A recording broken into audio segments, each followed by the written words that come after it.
gang, today we're going to have a look at this little, traditional-ish kind of pocket knife from Fallkniven. Fallkniven are a sort of a higher class of knife company in that they sell expensive knives using pretty expensive steels, and they have sort of specific features that you generally only get on Fallkniven and their sort of ilk of knife makers. So things like all the blades come convex ground, at least in the primary grind. Often they have full convexes to the edge as well on some of their larger survival knives and such. They use a sort of an array of steels. So Fallkniven's their weakest steel that they use, which is still no slouch, is VG10. So they laminate VG10. So that would say on their Fallkniven F1s and their basic survival knife series, laminated VG10 is what you get. And then they use laminated COS, like in this one, and in their Pro series of survival knives. And then they use 3G and SGPS, so 3G and Super Gold powder steel. I think if they're not the same, they're very similar. And again, they're usually presented to you laminated. Most of their knives are made in Japan for the Swedish company. I've confirmed this with Fallkniven, especially the ones that are using the sort of Takafu steels like the VG10 and like this laminated COS. So assembly in Japan and then sent and shipped via Sweden. So this knife here, as you can see, is kind of like your traditional pattern. It does have a lock, it doesn't have a clip, and it doesn't have a thumb stud. So it is a two-hand opener knife made of sort of modern materials. So it's kind of one of those modern gentleman knives, which is kind of a field that's beginning to take off. People are kind of into this lately. I guess a couple of reasons. They're usually really nice and light and easy to carry. They just sit at the bottom of your pocket. This knife doesn't weigh very much at all. Let's have a look at what it weighs on my scale here.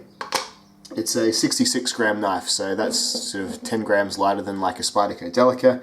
It's very, very light indeed. I'll run in some size comparison photos while I'm talking now, because I haven't thought to bring all my knives up to the shed to do this review, and I figure sometimes the photos are nice too. So I'll just be running a few of them over right now. And now let's get a rundown of what you get. So you get this 3-inch blade made of laminated COS steel. As you can see, it is a fingerprint magnet. You'll be eternally bloody WD and polishing this bad boy off without a doubt. It's just, it is crazy. That laminated steel is the it's like a mirror polished 420J, well, not quite mirror, but super polished 420J steel, and on the inside there's a ham-on line, not a ham-on line because it's not set with clay or anything, but like a lamination line where you can see the next part of the steel, the sandwich steel in the middle, so laminated COS. Now I've just done my steel test on laminated COS, and it's a pretty good steel. It performs about what your basic powder steels will perform at, which is a fair sight better than your your standard like ingot steels.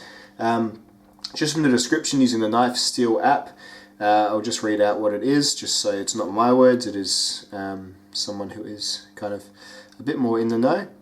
So, COS, Takafu's new knife alloy, Cobalt Special, it's been around for more than a year, working hardness 61 to 62 HRC. Michael Yannick, who's a Spyderco guy, he posted the breakdown of it. It's got about 0.95 to 1.15% carbon, a whole bunch of chromium, a bit of vanadium as well. It's got a fairly complex elemental chart, but yeah, lots of cobalt, so 2 to 3% cobalt, which that's one of those sort of hardening alloys I think that makes the carbide formation better, or something like that. I'm not a massive steelhead, but I know it's a complex recipe and it's something designed, it is still made for cutlery, so very, very cool. And it does pretty well. In my cut test it cut 176 times, which was about S30V, so that's pretty good for a knife, pocket knife. It's about as much, it's as much as you'd want really. So that blade has got a nice little drop point shape. It's a nice narrow carry, so it's a narrow blade here, so therefore when you close the blade it disappears almost right into the handle, making for a very narrow silhouette, which is something I like as well. Well, let's formalise it a bit. What do I like about the knife? I like the blade shape. It's a pretty classic Fallkniven pocket knife shape. If you've seen the U2, which I had for a long, long time and quite enjoyed, you've seen the U4, you've seen lots of their sort of PXLs. This is the P concept knife. So this is like a basic working knife that they call it. P concept comes, there's also a more deluxe version you can get that has a thumb stud, that has sort of like a wooden handle with bolsters on either side. I kind of just like the look of this one. I like the orange handle. I didn't have an orange knife, so I went ahead and got one. So the handle ergonomics are good. They're nice and simple. It's sort of a hand-filling knife, pretty good. You get a bit of end sticking out there too. Pretty comfortable in the hand, just in your standard squeeze grip. You give it a good squeeze, nothing sore, nothing sort of pokes you. This is all quite well done. There's nothing rough along here. The knife's, another thing I like about it, it's completely cleanable. You can just see straight through my cutting board there, or my knife reviewing board. It's got a liner lock here, which is the inset liners. There's full liners on either side, so it's pretty good to keep that weight still quite low with the liners on both sides of the plastic handle there. The liner lock performs well. It locks up soundly, and it is generally a smooth knife to operate. Now that I have got it set, and that sort of brings me to my first thing you need to know about this knife. This knife doesn't come in very good condition. When I got this knife, it was a really, really gritty, and you could almost felt like the washers, because these are Teflon washers here, which is another less than ideal thing. Almost felt like the Teflon washers were broken or were really coming apart. So I did a bit of working, I did a bit of nano oil, and now it's actually quite smooth, quite nice. The detent is really, the detent ball track was really, really rough, and that was what was doing it. And I could tell that by when I released the lock, which the detent ball is attached to, it was still fairly smooth, still a bit gritty but smooth, but then when I let the lock sort of press against the knife as I opened and closed it, it was really grindy. So I had to give it a good old blast out and a bit of a clean out and a re-oil. So that was a bit annoying, didn't make the best first impression for me. And then the main thing was, and still is a little bit, the knife didn't come sharp, particularly sharp at all. It was, it had what I would call a working edge, so as in you could stick it in cardboard and pull down, and it would obviously part the cardboard, but it would part it and it'd be fluffy and it would be sort of balling away and it'd kind of get bound up. Really not a good beginning factory edge. So then what I did was I did my steel test, so I put a workshop edge on it, which did back it up a little bit. So I put a workshop edge on it to the test, and now I've gone and put a Tormek edge on it.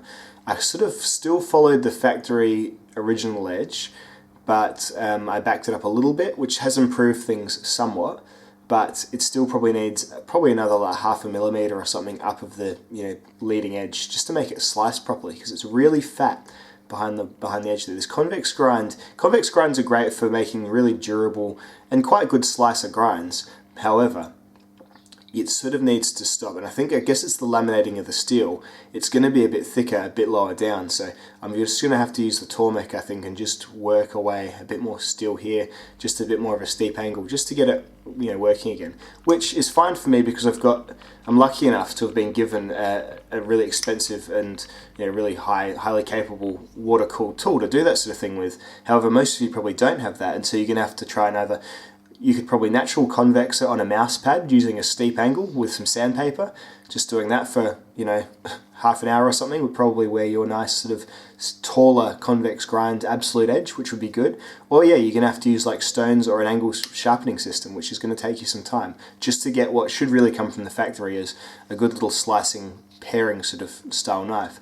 In my, if this was a big survival knife, I wouldn't be bothered if it was fat behind the edge, because I'd be using it for chopping, for heavy cutting, for, nothing too delicate. But for things like, even, it was challenged really by opening like packages and letters when I first got it, so really not good at all. It's a funny thing, because even when I sharpen the edge on the workshop, like it shaves hair right now even, but then when you actually go to cut something all the way through, that no matter how sharp that leading edge is, if it's not supported by a bit of narrowness immediately after it, it's just not very good at cutting. And unfortunately, that's where it's still sitting just a little bit. So that's quite a major thing to have to take upon myself to fix it. Again, it's just this example of the knife, so I'm not going to say that every Fallkniven PC concept you get is going to be bad at initial cutting and stuff, but mine was, and I certainly should let you know that, because I'd hate for you to get one, have the same experience, and then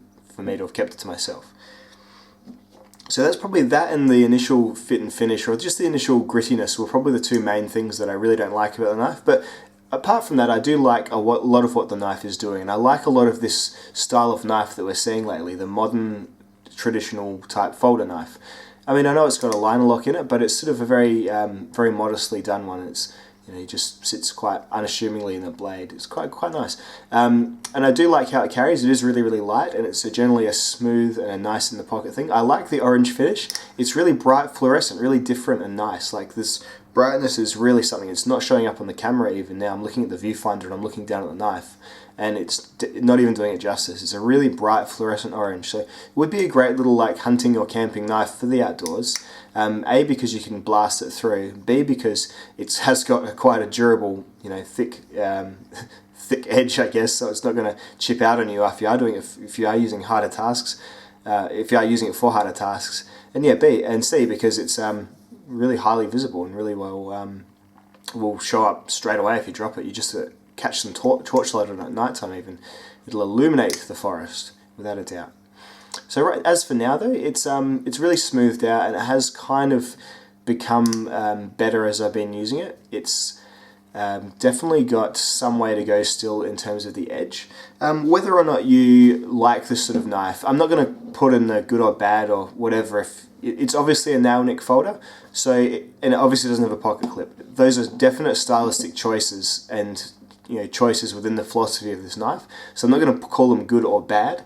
The knife works fine as a locking two-handed folder. Absolutely, it works as good as you could ever get a locking two-handed folder to work. The nail nick is nice and deep. There's enough space for you to grab it with your nail. So as far as a nail nick goes, it's a good one. It's just whether you think there can ever be a good nail nick is definitely going to be up to you for sure. It's on both sides, so this knife is equally capable for a left or a right-hander. And you can grab, I guess, you can grab this part here if you don't like the feeling of your nails being pushed into nicks, which some people don't.